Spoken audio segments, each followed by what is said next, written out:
आपण पटेल चौकाच्या या ठिकाणी आहोत. पटेल चौकाच्या इथे दुपारीच मी व्हिडिओ काढला की त्याच्या डांबर वितळल्यानंतर ऑटोमॅक्स वरचं त्याच्यावर ही पावडर आणून टाकली. परिस्थिती अशी निर्माण झाली या पावडरनं ही आजूबाजूची दुकानं बंद करायची वेळ आणली.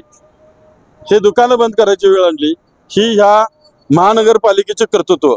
आता या ठिकाणी मी जो मगाशी रस्ता उकरून काढला ते उकरून काढल्याबद्दल यांचं म्हणणं असं आहे की तो रस्ता त्या लोकांनी 10-20 रुपये देऊन एक्स्ट्रा करून घेतला. हॉटमॅक्स रस्ता जर 10-20 रुपये देऊन अशा पद्धतीने कोण जर करत असेल तर आश्चर्याची चकित आहे. कारण 10-20 रुपयाला हॉटमॅक्स रस्ता असा वाढत नाही.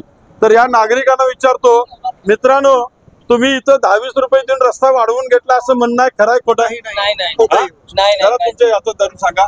हे रस्ता तुम्ही 10-20 रुपये देऊन केलेला नाही सर. मला सांगा आतापर्यंत ऑटोमॅक्स रस्ता झाला सांगलीमध्ये असा एवढा तुम्ही फपुटा टाकलेला बघितला नाही? एवढा डस्ट आम्ही बघितलाच नाही. बघितला नाही. एवढे त्रास व्हायला ही दुकानांची जाळ्या वगैरे ही दुकानं बंद करावं लागली, ही शटर बंद करावं लागली हे यांच्या चुकीमुळे. तुम्हाला काय वाटतं हे रस्ता योग्य करेल? नाही, योग्य नाही. म्हणजे हे धूळ वगैरे हे सगळ्या तुमच्या धंद्यावर सगळ्या ह्याच्यावर सगळे धूळ चाललेले. एवढी धूळ कुठं आली नाही. कुठला ऑटोमॅक्स रस्ता असा बघितला आपण? अशी माती आणून टाकलेलं कधी बघितलं नाही बघितलं. नाही ना? तुम्ही समाधानी आहात का? नाही. नाही ना? ओके.